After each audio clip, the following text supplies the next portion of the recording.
आपके साथ रुंझुन कोहली और आज बात होगी जम्मू कश्मीर और हिमाचल प्रदेश से जुड़ी एक अहम खबर की।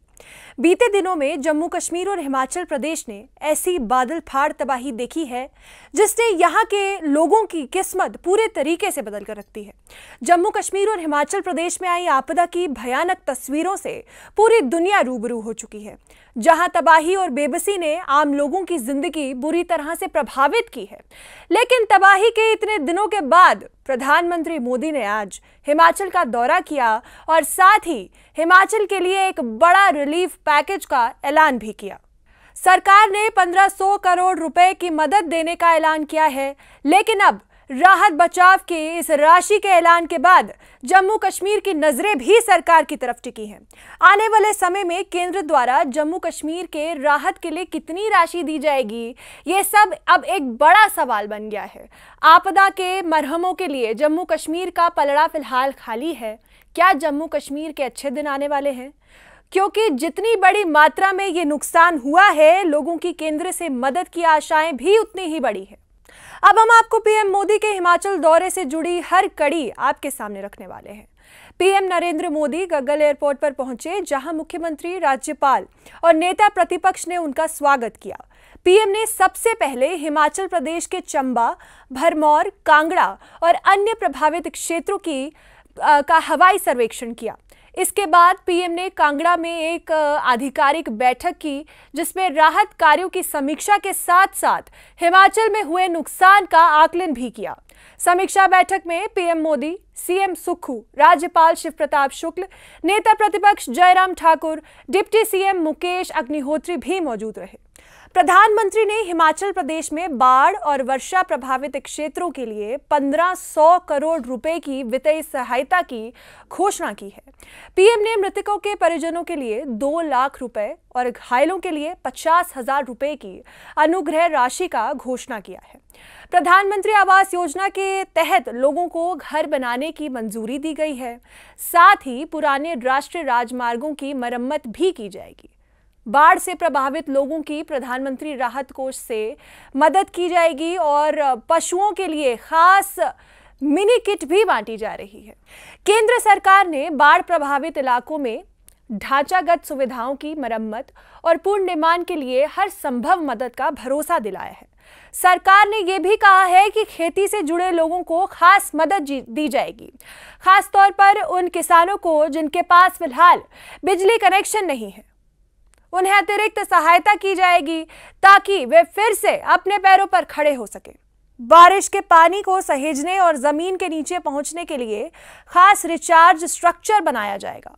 इससे भूजल स्तर बेहतर होगा और पानी के प्रबंधन में भी सुधार आएगा। पिछले हफ्ते की बारिश ने अत्यधिक नुकसान पहुंचाया है और निश्चित रूप से प्रदेश को जहां जान माल का नुकसान हुआ है और संपत्ति का भी नुकसान हुआ है।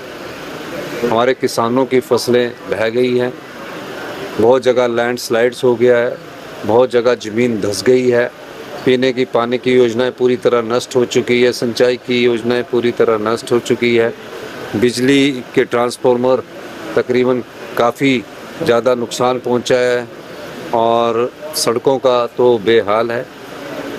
मेरा मानना है कि 2023 से पहले कि जो आज से ज़्यादा नुकसान इस बार हुआ है। 2023 में हमने ये सबक सीखा था कि इस बार जो हमारी जानें हैं वो कम गई हैं। लोग अवेयर थे, लेकिन क्लाउड बस्ट की घटनाएं जो बढ़ रही है, इसके कारण बहुत ज़्यादा नुकसान हुआ है और क्लाउड बस्ट की घटनाओं का साइंटिफिक अध्ययन होना बहुत ज़रूरी है। एक चीज़ जो हमें लोगों ने बताया, इतने बुजुर्ग जो हमारे थे उन्होंने कहा कि इतने ज़्यादा क्लाउड बस्ट पहले कभी नहीं होते थे। इस बार तो 56 से ज़्यादा के करीब क्लाउड बस्ट हो गए हैं और क्लाउड बस्ट के कारण ही ज़्यादा नुकसान हो रहा है और इसकी साइंटिफिक स्टडी करना बहुत ज़रूरी है। ग्लोबल वार्मिंग और क्लाइमेट चेंज के कारण भी प्रदेश को बहुत नुकसान हो रहा है। आज हिमाचल प्रदेश इसको सहन कर रहा है। इस ग्लोबल वार्मिंग का असर धीरे धीरे पूरे प्रदेशों में भी मुझे लगता है कि पड़ना शुरू होगा।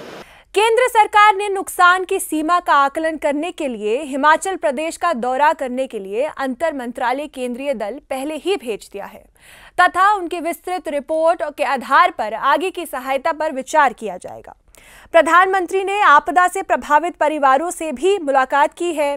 उन्होंने इस आपदा में जान गंवाने वालों की परिजनों के प्रति संवेदना और गहरा दुख व्यक्त किया है। उन्होंने कहा है कि केंद्र सरकार इस कठिन समय में राज्य सरकार के साथ मिलकर काम करेगी और हर संभव सहायता प्रदान करेगी। साथ ही एनडीआरएफ और एसडीआरएफ से भी मुलाकात की गई और उनके प्रयासों की सराहना भी की गई है। पीएम के इस ऐलान के बाद सियासी गर्मागर्मी भी तेज हो चुकी है। प्रदेश कांग्रेस अध्यक्ष और पूर्व सांसद प्रतिभा सिंह ने कहा है कि प्रदेश को जो उम्मीदें प्रधानमंत्री से थी वह सब धरी की धरी रह चुकी है। प्रतिभा सिंह ने कहा है कि प्रदेश को 5,000 करोड़ से अधिक का नुकसान हुआ है, लेकिन 1,500 करोड़ की सहायता बहुत ही कम है। उन्होंने कहा है कि प्रधानमंत्री जो हिमाचल प्रदेश को अपना दूसरा घर बताते हैं, उस घर की उन्हें पूरी मदद करनी चाहिए। उन्होंने प्रधानमंत्री से आग्रह किया है कि प्रदेश के आपदा प्रभावित क्षेत्रों के पुनर्निर्माण और पुनर्वास कार्यों के लिए प्रदेश सरकार की मांग के अनुरूप प्रदेश की ओर से आर्थिक मदद की जाए। हिमाचल प्रदेश को 1,500 करोड़ रुपए की राहत के ऐलान के बाद अब जम्मू कश्मीर में भी सियासी हलचल तेज हो चुकी है। विपक्षी दलों का कहना है कि जितनी बड़ी तबाही जम्मू कश्मीर में हुई है, उसके मुकाबले अब जब केंद्र की ओर से कोई ठोस राहत पैकेज अभी तक सामने क्यों नहीं आया है। नेशनल कॉन्फ्रेंस और पीडीपी जैसे दलों ने खुलकर सरकार से सवाल पूछे हैं। उनका कहना है कि जब हिमाचल के लिए तुरंत राहत का ऐलान हो सकता है, तो जम्मू कश्मीर के लिए अभी तक कोई बड़ा पैकेज का ऐलान क्यों नहीं हुआ। जम्मू कश्मीर के साथ भेदभाव क्यों किया जा रहा है? क्या जम्मू कश्मीर अभी भी केंद्र की प्राथमिकता से दूर है?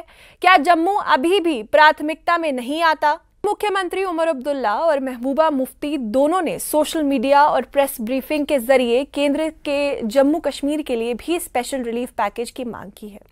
उन्होंने कहा है कि शोपियां, राजौरी, पुंछ और अनंतनाग जैसे जिलों में हजारों लोग अपने घर, खेत और आजीविका को खो चुके हैं और अब भी कई इलाके बिजली, पानी और सड़क जैसी बुनियादी सुविधाओं से दूर है, वंचित है।